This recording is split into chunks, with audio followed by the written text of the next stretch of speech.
নমস্কার। পশ্চিমবঙ্গের mid day মিলে আবার নাকি ডিম ফেরত আসতে চলেছে। তা আপনাদের স্মরণে থাকতে পারে, এই তো কয়েকদিন আগেই খুব ঢাক ঢোল পিটিয়ে ইসকনকে দায়িত্ব দেওয়া হয়েছিল, প্রথমে কলকাতায়, তারপর সারা পশ্চিমবঙ্গে মিড ডে মিল সরবরাহের। এবং ইসকনের সমস্ত কিছুই যে নিরামিষ সে আর কে না জানে। তখন সে নিয়ে কিছু হইচই হয়েছিল, কিন্তু অনেকেই, বিশেষ করে একজন বিধায়িকা তথা অভিনেত্রীর কথা আমার মনে আছে, তিনি একটা স্বর্গীয় মুখ করে বলেছিলেন, ইসকন কি অপূর্ব সে খাবার। শুধু উনি নান, চারদিকে নানা ডায়েটিশিয়ানরা, স্বঘোষিত ডায়েটিশিয়ানরা নেমে পড়েছিলেন নিরামিষ খাবারের গুণাগুণ প্রচারে।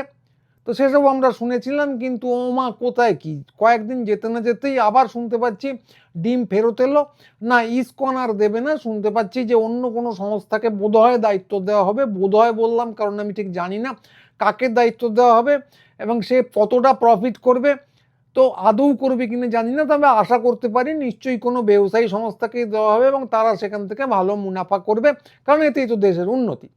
তো ডিমের কথা পরে, ডিম প্রসঙ্গে যখন ইন্টারনেটে ঘুরছিলাম তখন দেখছিলাম যে আদি এবং অন্ধ ভক্ত যারা ছিলেন তাদের কি করুণ অবস্থা, কি দুর্গতি, কোন সময়ে কি বলবেন, আজকে ডিমের পক্ষে কালকে ডিমের বিপক্ষে।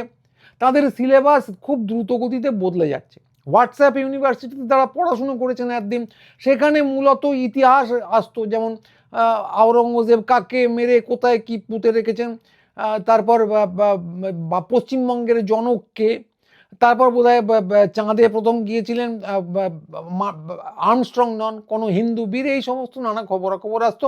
সেখান থেকে সেই ইউনিভার্সিটি থেকে তারা পঠন পাঠন করতেন। কিন্তু এখন হোয়াটসঅ্যাপ ইউনিভার্সিটির সিলেবাস হু হু করে বদলে যাচ্ছে।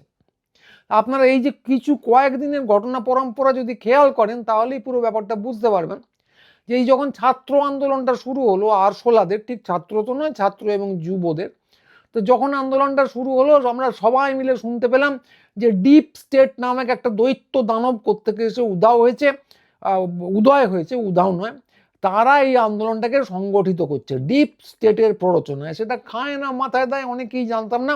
বাংলাদেশে এই ডিপ স্টেটের কথা শুনতে পেয়েছিলাম, তো আমাদের যে ভক্তরা তারা যে বাংলাদেশের ছাত্র আন্দোলন থেকে কপি করবেন সেটা ভাবতে পারিনি। যাই হোক, সেরকম শোনা যাচ্ছিল। তারপর শুনলাম চীন এবং আমেরিকার ফান্ডিং। তো সেই নিয়ে তো যথারীতি আমাদের ছাত্ররা, তো এদের তো কোনো সিরিয়াসনেস নেই, সব কিছুতেই খিল্লি করে। তো কে দেখলাম ফোন ধরে চিং চ্যাং চুং, আমি একটা চা খাচ্ছি একটু পয়সা দিয়ে দেবেন বলে রিল করছে।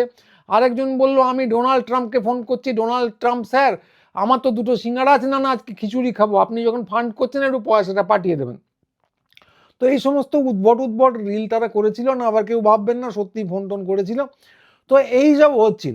তো এরা ঠাট্টা করছিল, উল্টো দিকে আমাদের হোয়াটসঅ্যাপ ইউনিভার্সিটিরও তো এক গাদা ছাত্রছাত্রী আছেন, তারা খুব মন দিয়ে পড়ছিলেন ডিপ স্টেট বস্তুটা কি, সেখানে নানা জিনিসের নাম শোনা যাচ্ছিল এবং ডিপ স্টেট কি করে সরকার উল্টে দেওয়ার চেষ্টা করে শুনতে পাচ্ছিলাম। চীন এবং আমেরিকার ফান্ডিং কি ভয়ানক সেসব শুনতে পাচ্ছিলাম। ওরা পড়ছিলেন, গড় করে মুখস্থ করছিলেন এবং তারপর যে কোনো জায়গায় পরীক্ষার খাতা শুধু নয় জীবনের খাতায় এসে বমি করে দিচ্ছিলেন। তো তারপর হলো কি, সিলেবাস একদিন গদাম করে বদলে গেল। তো সোনাম ওয়াংচুক হঠাৎ অনশন করছিলেন যখন, তখন সোনাম ওয়াংচুক একদিন অনশন ভাঙলেন কোনো একটা শর্তের কারণে, এবং তারপর দেখা গেল যে সোনাম ওয়াংচুককে নাড্ডা এসে চুকচুক করে ফলের রস খাওয়াচ্ছেন। চীনের এজেন্ট হয়ে গেল ভক্ত, ভাবা যায় না। তারপর দেখা গেল অভিজিৎ দীপকে, সৌরভ দাস, এরা সব বড় বড় এজেন্ট ছিলেন, দেশদ্রোহী ছিলেন, বাইরে থেকে ফান্ডিং পেয়ে আন্দোলন করছিলেন।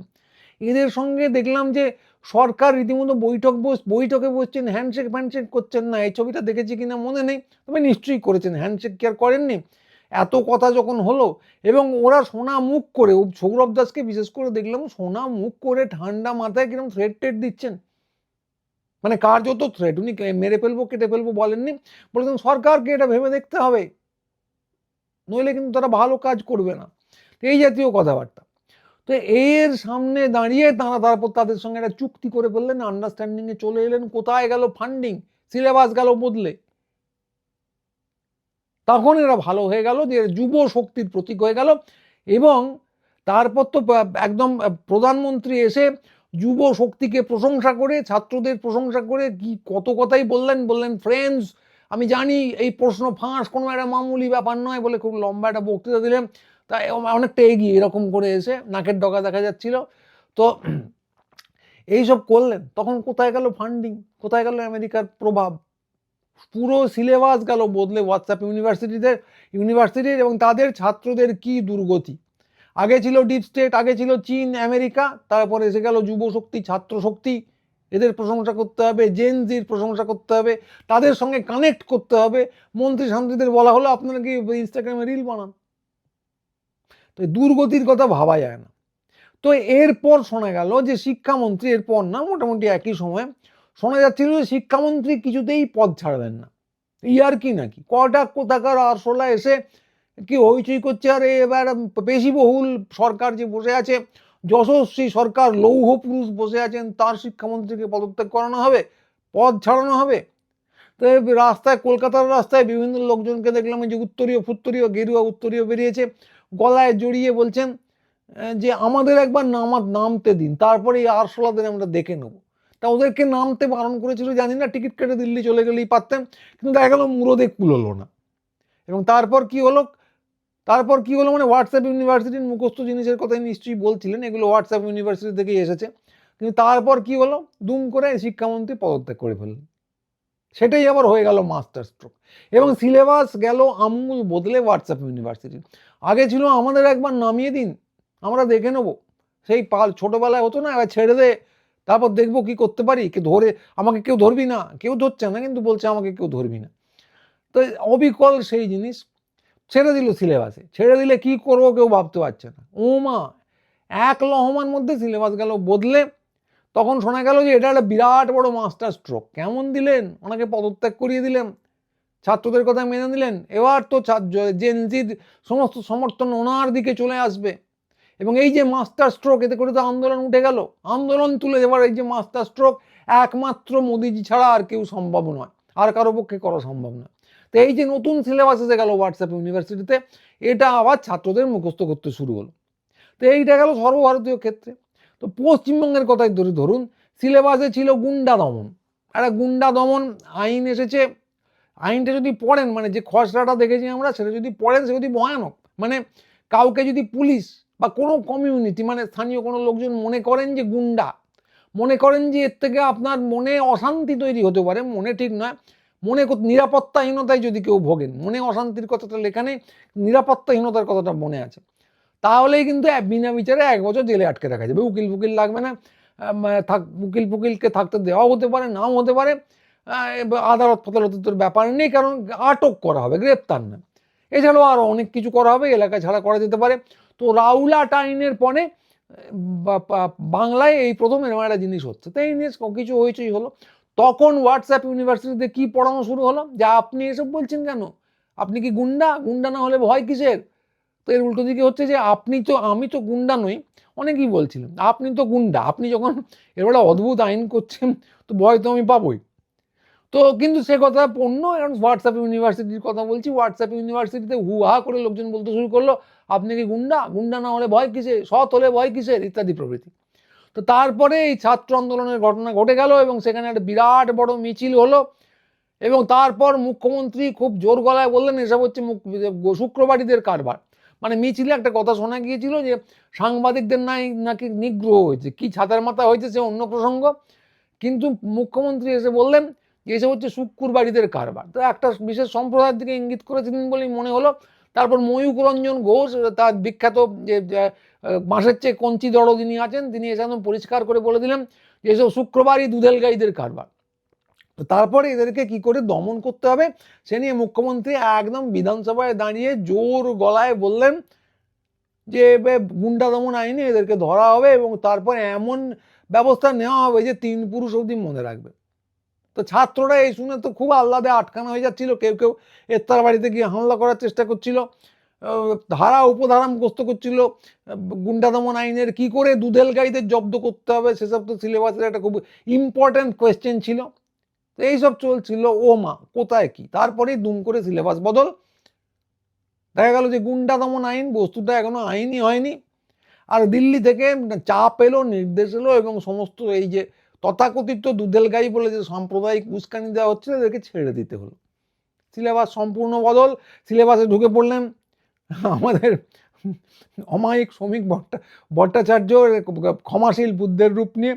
তিনি আবার কার নাকি হাত ধরেছেন দিল্লিতে গিয়ে, তো সেটা থেকেও বলতে ইচ্ছে করে অপূর্ব সে আলো। যাই হোক, সে অন্য প্রসঙ্গ।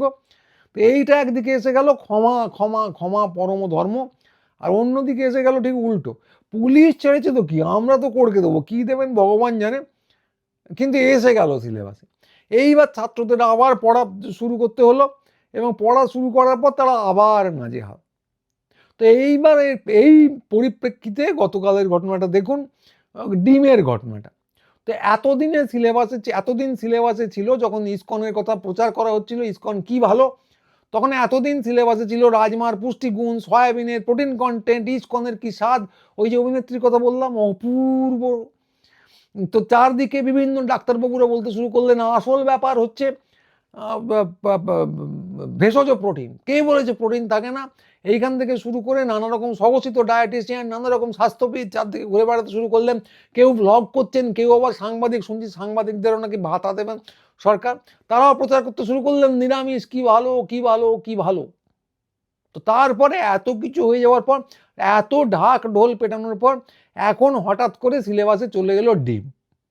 তো এতদিন জানা ছিল যে ডিম শুধু ছুটতে হয়, তাও পচিয়ে, আর খেতে হয় সয়াবিন। তো এখন ডিম তো দেখা যাচ্ছে খাওয়াও যাচ্ছে, এবং সারা পশ্চিমবঙ্গের মিড ডে মিলের লোক বাচ্চাদের সরবরাহ করতে হচ্ছে।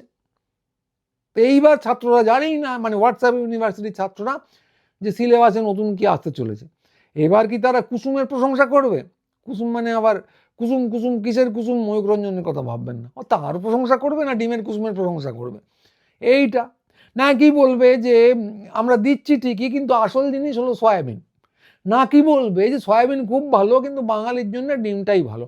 না কি বলবে মুখ্যমন্ত্রী কি মহান, এমন একটা মাস্টার স্ট্রোক দিলেন যে ডিমের বিরুদ্ধে, যে ডিম নিয়ে যে কথাবার্তা বলা হচ্ছিল সরকারের বিরুদ্ধে, সব থোতা মুখ ভোতা হয়ে গেল।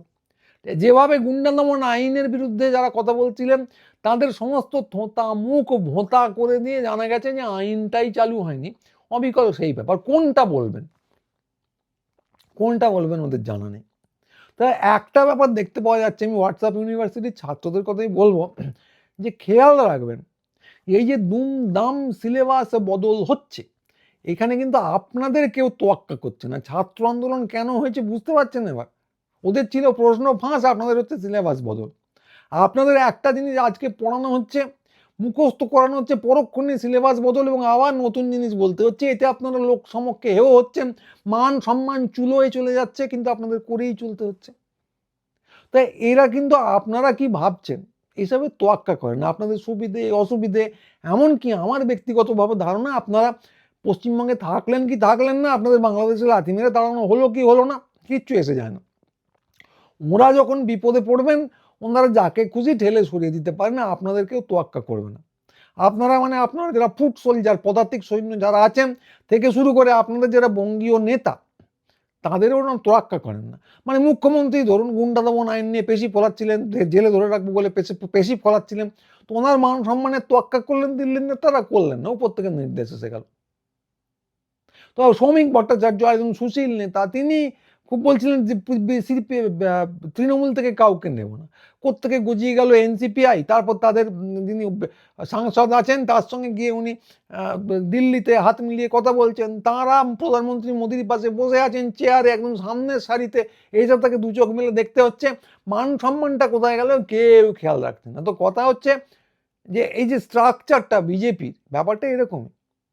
আপনারা যারা ফুট সোলজার, তারা উপরতলার লোকজনের দাস, আর উপরতলার লোকজন যারা আছেন তারা দিল্লির দাস। সব মিলিয়ে হচ্ছে যে গোবলার আধিপত্য, যে কথা আমরা চিরকাল বলে আসছি। তো কথাটা হলো যে এইসব তো অন্য প্রসঙ্গ, দীর্ঘদিন ধরে বলে আসছি, নতুন করে আজকে তার মধ্যে ঢুকবো না। তো এইখানে আপনারা কি করতে পারেন? তো বিদ্রোহ তো করতে পারবেন না। তো একটা কাজ করতে পারেন, যেটা সিলেবাসে এখন ঢুকে গেছে। প্রধানমন্ত্রী রিল করেছেন একটা, সে নিয়ে গুছিয়ে খিল্লি হচ্ছে, এবং তাতে নাকি খিল্লির অপরাধে কয়েকজনকে পুলিশ নোটিশও দিয়েছে। তো আপনারা একদম খিল্লির দিকে যাবেন না, কিন্তু যদি রিল করেন, তাহলে রিলটা করে আপনাদের মনের যে কষ্ট বেদনা, এটা প্রকাশ করতে পারেন। কি রিল করবেন? খুব সোজা কথা শুরু করবেন, বলবেন ফ্রেন্ডস, হোয়াটসঅ্যাপ ইউনিভার্সিটির সিলেবাস যে বারবার বদলে যাচ্ছে, কোনো মামুলি বিষয় নয়। এতে ছাত্র শিক্ষক সকলেরই অবর্ণনীয় অসুবিধে হচ্ছে। আমরা ছাত্রদের এই দুর্দশার কথা জানি। যারা সিলেবাস বদল করতে বাধ্য হচ্ছে তারা আমাদের ভাই, কিন্তু তাদেরকে কিছু করতে পারবো না আমরা। কিন্তু যাদের জন্য বদল করতে বাধ্য হওয়া হচ্ছে, যারা আমাদের বিষাইছে বায়ু, নিবাইছে আমাদের আলো, তাদেরকে কিন্তু আমরা ছেড়ে দেবো না, কড়া শাস্তি দেওয়া হবে। সমস্ত দেশদ্রোহীদের অফিস ভেঙে দেওয়া হবে, যেমন হচ্ছে ঐশী ঘোষকে গ্রেপ্তারানোকে চেষ্টা করা হয়েছিল। মুখ খুললে 21 আইন। তা ডিম এখন মিড ডে মিলে চলে গেছে, মনে রাখবেন, ছড়া যাবে না, কিন্তু তাতে কিছু এসে যায় না। ইন্টারনেটে কোনো রকম বিশৃঙ্খলা সহ্য করা হবে না। তো এইগুলো আপনারা বলতে পারেন, তাতে দেখবেন মনের জ্বালা খানিকটা জুড়োবে। কিন্তু খিল্লি একদম করবেন না, দেশের মাথাদের নিয়ে খিল্লি একদম করা যাবে না, বারণ। পড়া মুখস্থ করবেন আর উগরে দেবেন। আপনাদের সুবিধার জন্য এই ছোট্ট নোটটা আপনাদের সামনে দিলাম, এইটা আপনারা সবাই বলতে পারেন। আর খুব কষ্ট হলে বারবার রিল করে শুদ্ধ বলবেন, এতটা যদি সময় না থাকে শুধু বলবেন ফ্রেন্ডস, একটু এগিয়ে এসে বলবেন, ওতেই প্রাণের আরাম হবে, আত্মার শান্তি হবে। বুঝতেই পারছেন আজকের অনুষ্ঠানটা পুরোটাই হোয়াটসঅ্যাপ ইউনিভার্সিটির ব্যাচারী ছাত্রদের জন্য নিবেদিত। আমাদের অনুষ্ঠান কতটা ওরা শোনেন আমি জানি না, আপনারা যারা শোনেন তারা যদি হোয়াটসঅ্যাপ ইউনিভার্সিটির ছাত্র বা ছাত্রীদের চেনেন, তাদেরকে অতি অবশ্যই এটা পাঠিয়ে দেবেন। শোনাটা দরকার, দেশের স্বার্থে, দশের স্বার্থে ভীষণ দরকার। আর এই ভিডিওটা অতি অবশ্যই লাইক, হাইপ ইত্যাদি করবেন। চ্যানেল সাবস্ক্রাইব না করা থাকলে করবেন, বন্ধুবান্ধবদের করতে বলবেন, আর আমাদের সঙ্গে যোগাযোগ রাখবেন। আর রোজ একবার করে এসে গুরুচণ্ডালীটা দেখে যাবেন, কারণ সব সময় ফিডে আসে না। রোজ একবার করে সার্চ করবেন গুরুচণ্ডালী, এসে দেখে যাবেন। তো এই হলো কথা। সবাই ভালো থাকবেন। পরের ভিডিও নিয়ে খুব তাড়াতাড়ি আবার আসবো। আজকের মতো নমস্কার।